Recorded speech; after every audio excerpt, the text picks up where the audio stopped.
Don't forget to like and subscribe. Ladies and gentlemen, our guest today has a staggering 65 credited titles to his name. He's a seasoned maestro in the world of television and film, having ventured fearlessly into nearly every genre imaginable. From heart-pounding thrillers like Blood Clots to the pursuit of justice in Dark Justice. Our guest has breathed life into characters that resonate deeply with audiences. He's taken us on exhilarating adventures through the snow-covered slopes of Snowboard Academy and the haunting streets of Zombie Nightmare. The canvas of his career spans from the timeless elegance of The Aviator to the tender soul-stirring tale of The Education of Little Tree. But our guest is not confined to the silver screen alone. He's a Plymouth and Renaissance soul, weaving his talents as a photographer, screenwriter, translator, and voice artist into the rich tapestry of his creative journey. His heartbeats of storytelling in all forms and his experience have enriched him with a depth of understanding that transcends the roles he's portrayed. With a spirit that is adventurous as it's caring, as exciting as it's heartfelt, our guest invites us to embark on a journey through his remarkable career and the world he's brought to life on screen. So fasten your seatbelts and please welcome the amazing James Rae. James, thank you so much for your time today and welcome. Well, thank you. Yeah, thanks for that. It was worth waking up for. Well, thank you, sir. And, you know, James, I want to ask you, what draws you in about acting? You as a performer and as someone who's in this industry, what is it about it that you just love? Well, I really love the liveness of it. Like really the reflexivity of it, of like being like a live talking animal rather than, of course, the AI version of me, which I will wait to see how that turns out. But but that's really what I like is interacting with people and being delving into myself and exploring things and finding I'll tweak on something about a character where that'll tweak on something for me that brings, and I look to bring that out and hopefully bring some truth to it. Yeah. When we talk about you as a character, how much of James Rae truth versus the actor is coming through? Everyone says there's always a little bit of truth of a person being portrayed as the character. Is that still credible today? Is that something you'd say, yeah, absolutely, or hey, not so much?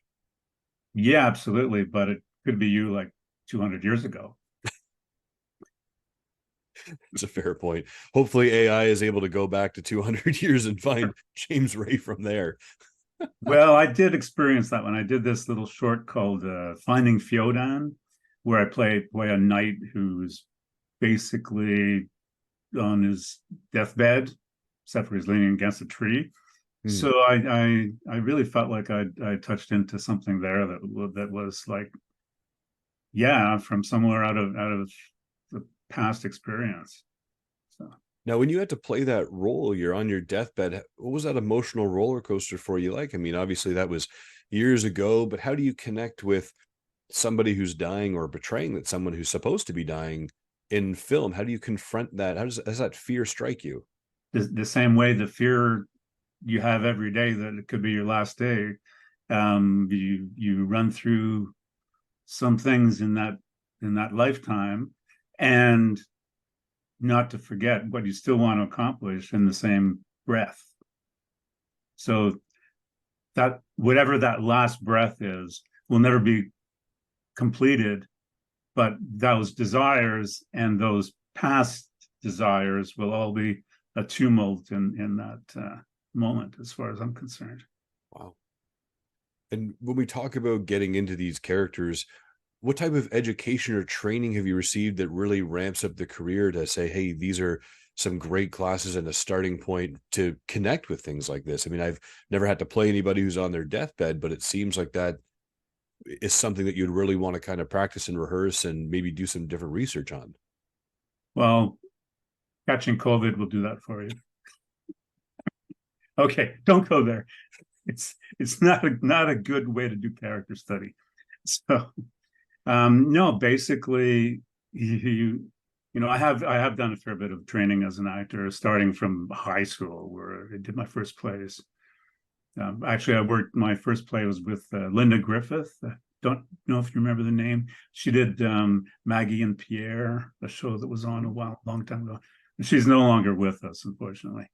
But there, just to say that it started there, that journey, and then I continued when I was in university.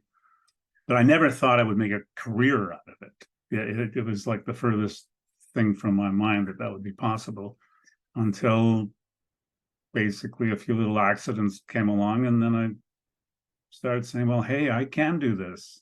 And it was also like my own fear that was interrupting that process from taking place. But I'm really glad I did embark upon that journey. And how I go about researching or finding where a character is going to come from really comes from who that character is, like what the words are on the page, what I can lift off of that page, how I can put that into a live imaginary situation. Because until you're doing it, until you're actually like breathing it, then you haven't discovered all the breadth of it, like the breadth of it as well. So when you mentioned these happy little accidents that got you into it, if those didn't occur, what do you think James would have done? If it wasn't acting, where would you be today? Well, when I was growing up, I was interested in everything. It's like in high school, I was in every club. I was I played every sport. I was on wrestling, hockey, football, swimming, like I did them all. Then I also did public speaking, I also did drama, and you name it. So I was like just on this thirst for learning, of trying things and experiencing things and growing. And that I found like really thrilling all the time, which led me to go into communication arts, and which is where I also did like training as an actor in terms of media as well as theater. I did a minor in theater at Loyola, which is now Concordia. Mm-hmm. And all of that together really came from a place where I guess I didn't know what I wanted to express, but I just felt that I had all these things going on inside of me that I wanted to understand and express and deal with.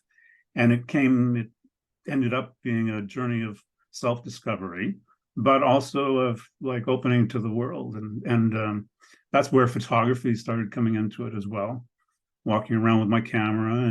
And it's sort of the same kind of reflecting on and reflecting reality. It's like like in both senses of the word. So yeah, and every so often, whether it's in acting where you have that moment where you feel like you've just really touched something and it almost gives you a little shiver. And the same thing can happen when you're out with your camera and that little moment where you catch things coming into play with the right light and you're there to seize that moment. That's also another little gift. And really that level of connection is what I live for in acting, which of course is only an infinite fraction of what it's really all about, unfortunately, but that's the way it is. I love that answer where you were able to go on this journey of self-discovery and find what makes you tick in these creative outlets, and that they turned into from hobbies and passions to career. I mean, it really holds that testament to if you do what you love, you never work a day in your life, right? Or you work every day. And you work every day at what you love. That's 100%. Yeah. Oh, that's awesome. And in your time with your experience, is there a challenge that really stands out to you the most, that says, this is one of those challenges or hiccups that just kind of really threw a monkey wrench into my career? And how did you overcome that? Well, when you're acting, when you're on set, invariably what's happening is if you're working with like on a larger production, they're using up their daylight, like getting the shots of their main actors. That's what they need to do. And so like your part in the scene is sort of almost secondary. So by the time the camera turns around, it's dark and they're putting a light on. So really you have to find a way to like stay in the scene and make that your moment, no matter what it is. And just not think about the technical. They're gonna figure it out. So you have to trust in that. So there is always an element of, I guess, overcoming it is by trusting it. So, I like that. Trust in the process, trust in the yeah, team that you're there. yeah. And it's 100%. You have this daylight scene, and all of a sudden it's now 9 p.m. at night, and they're saying, well, how are you going to make this look like the day? Well, we're going to figure it out. So just stand there for a minute. Yeah. And with your photography and your writing and certainly your acting, do you find that there's any specific genres that are reoccurring or that really are just, this is where your interest lies? Well, in my photography, I really like doing street photography, but I also love getting out and doing like nature and landscape photography. So that's two whole different things. One is contemplative, and one is like in street photography. I don't know if you know much about it, but there's a lot of acting involved, because if you're trying to capture a shot, you're basically, the way you're walking, the way you're interacting with people on the street, and just what you're seeing in the first place, Mhm. is you have to position yourself, and you have to, and sometimes not let people know you're about to take a picture, and other times do engage with them to take the picture. So it really depends. It's a give and take, and it's a ebb and flow. And part of that is being attuned to really what's going on around you, and how having a good spatial awareness. And okay, spatial awareness, that also plays into acting in a big way, especially in media acting. So, yeah. So when you look at these street photography, I'm assuming that occasionally you're going to get someone that says, "Hey, no, thank you, I don't want to be here." So Then then I totally say, yeah, okay, you know, I'll delete the photo, or I'll say, okay, not a problem, not going to use it. So now, do you find that that impacts the creativeness or perhaps the creative shot that you had? no, I let that go. Okay. It's not mine, not mine anymore. Hmm. If I don't, where I do find, like in street photography, um, often there'll be a little moment of connectedness with somebody, and so they say that they see that you're seeing them, and they say you seeing them, and so there's a tacit permission being given there, you know. Okay. Yeah.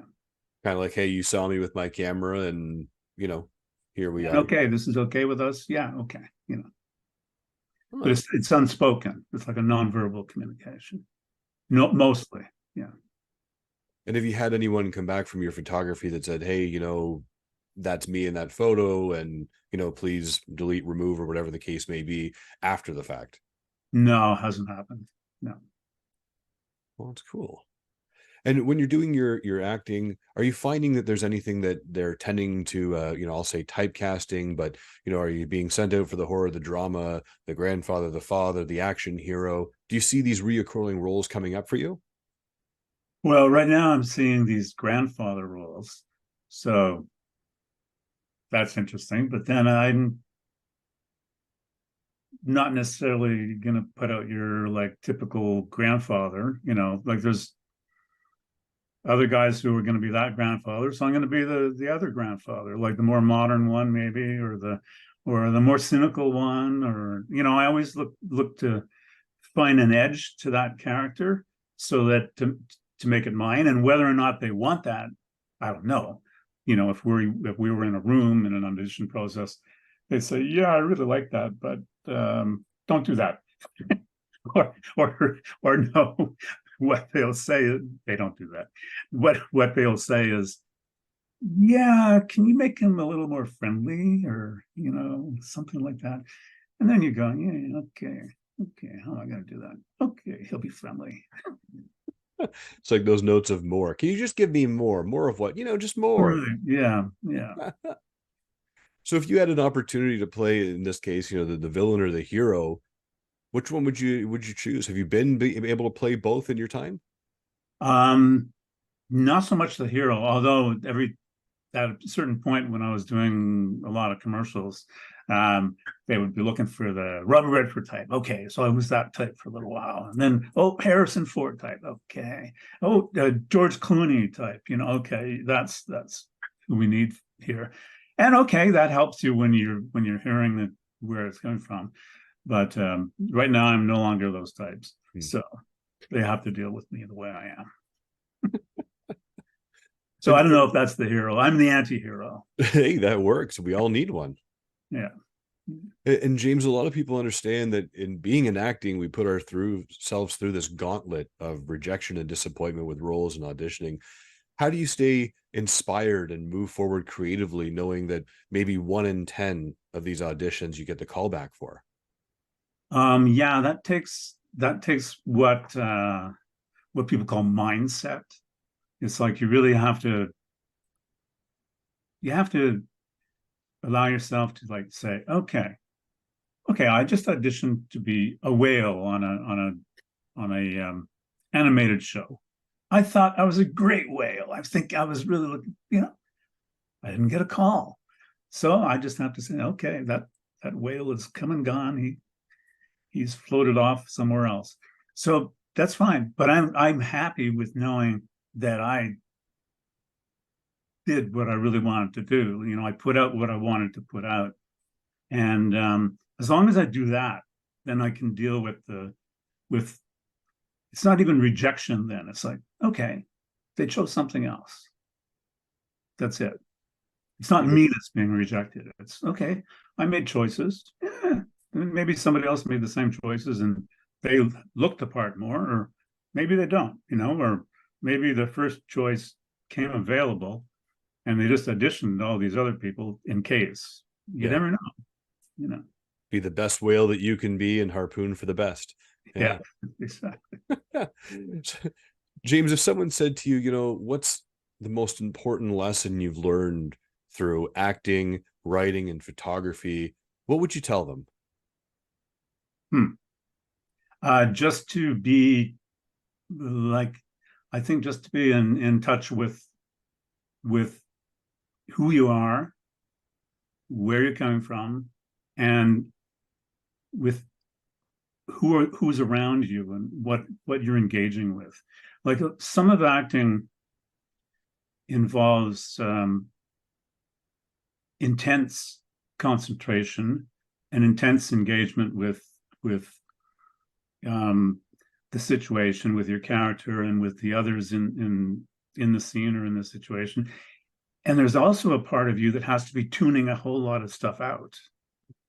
So you have to be letting things in at the same time as you're keeping things out, like that guy over there that's moving the light. That's not part of that universe. You have to like leave him out of that universe. So there is I think I think what they really do have most in common is that intense concentration, and then when it works, it's an intensely concentrated result. So I like that. You got to stay within your own little bubble and focus on, basically what you can control, which is your performance or your shot or your writing. yeah, And, not worried about the bird knocking on the door.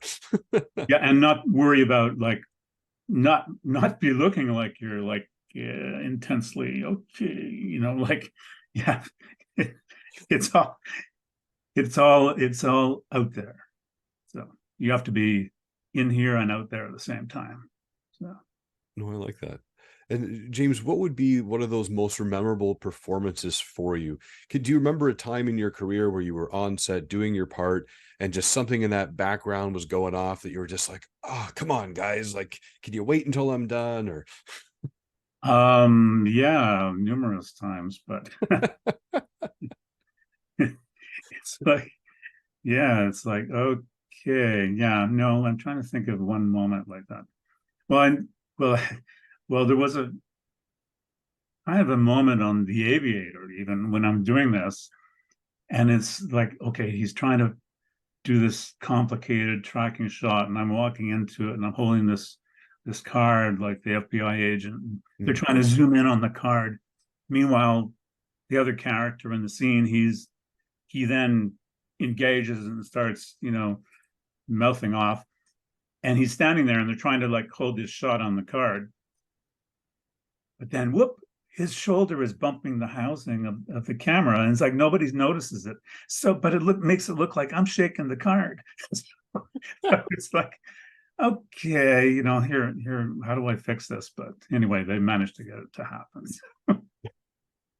And what's been your most positive, memorable experience? The one where you can look back and say, you know what, that one is the best one that I can hold on to every day. Hmm.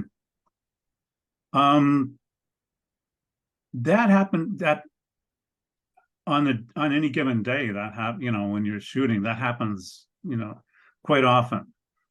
So, but one that I did enjoy was, you mentioned it earlier, was Education of Little Tree. Oh, no, Mhm. you didn't mention that one. But No, anyway, yeah, the education of Little Tree. Yeah. yeah, yeah. And that was a lot of fun because, okay, first off, got to work with dialect coach, who was really interesting and engaging. Got to go and train with these dogs who were going to be attacking us and figure out how that was going to work. And so basically we were like, I knew the other two actors in the scene well, so we were all like buddies playing these revenue agents who were being chased off by this kid with the dogs. So these big dogs are coming bounding after us, and we have to be saying our lines and being in the scene, and okay, making it look like we're being attacked by dogs, and you name it. So that was a lot of fun. But meanwhile, the reality of the scene is like you're wearing a jacket with like strings and pieces of meat attached to it. So the dogs are jumping up and eating the meat. But we managed to keep my accent going and stay in the scene, and it was a lot of fun. That's amazing, sir. Is there anything that you're currently working on that you can share with us? Um, Not currently, but I did a turn as a homeless man in a scene for a movie that's going to come out sometime in the not too distant future called Carnival. Okay. And that was a fun scene to do. Like he's stopping a taxi and getting into the taxi and sharing his little nugget of wisdom with the taxi driver. And as you mentioned this nugget of wisdom, is there something that you would kind of tell any young actor or new aspiring actor or actress out there? This is the one piece of advice from James Rae. What would that be? Just to keep at it. Believe in yourself. Yeah. I love that. And sir, I'd love to ask you, is there anything that scares you about this industry anymore? Well, not really. I mean, this AI thing, I mean, like they're eventually going to figure out that Mhm. all those sentient persons that happen to be auditioning for roles are going to be better than the AI representation of a sentient person. So, but in the meantime, they'll be trying as much as they can to replace actors with bots. Yeah, So, unfortunately. yeah. And James, if someone said this is something that James would say people misunderstand about him the most, what would that be? Well, at different times, it's been different things. So I don't know what it is today, but sometimes I got mistaken for being arrogant. Hmm. So, but really, um, where I come from, in terms of being an actor, there's basically two sliding scales of acting, and one is extrovert and one is introvert. Mhm. And I'm more the introvert type. So I came out of, part of what got me into acting in the first place was like uh, this intense shyness that I had. So that did take a while to overcome. And part of that journey while I'm overcoming that made me like, okay, I'm standing and waiting rather than sticking my nose in.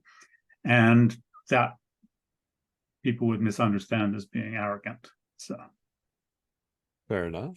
just goes to show you. And sir, if you had a magic wand and you could change one thing about the world tomorrow, what would that be? Well, I would have people stop killing each other. You know, Yeah, let us live our lives, in peace. peace for sure. I love that one. And James, I have time for one last question for you. And thank you so much for coming on our show today. Is what makes James Rae smile?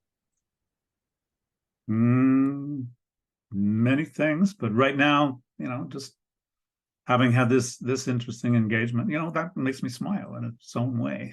So yeah, and if somebody was to send me an email right now that, okay, I got a gig, that would make me smile. Or when I do my photographs, and I'm looking forward to put some up on a website that I'm doing, a photo website, which is jamesrayphotographer.com. And I did some photos from Ireland, and I'm looking at editing some of those, putting them up in a few days, and they're making me smile. So yeah. Beautiful. And we can find you at James Rae Photography. jamesrayphotographer.com.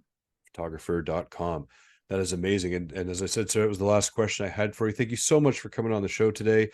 Everyone out there, remember to smile to inspire and have a fantastic day. Our amazing guest, James Rae. Get to Google and get onto his website. Thank you so much, sir. Thank you, Chris.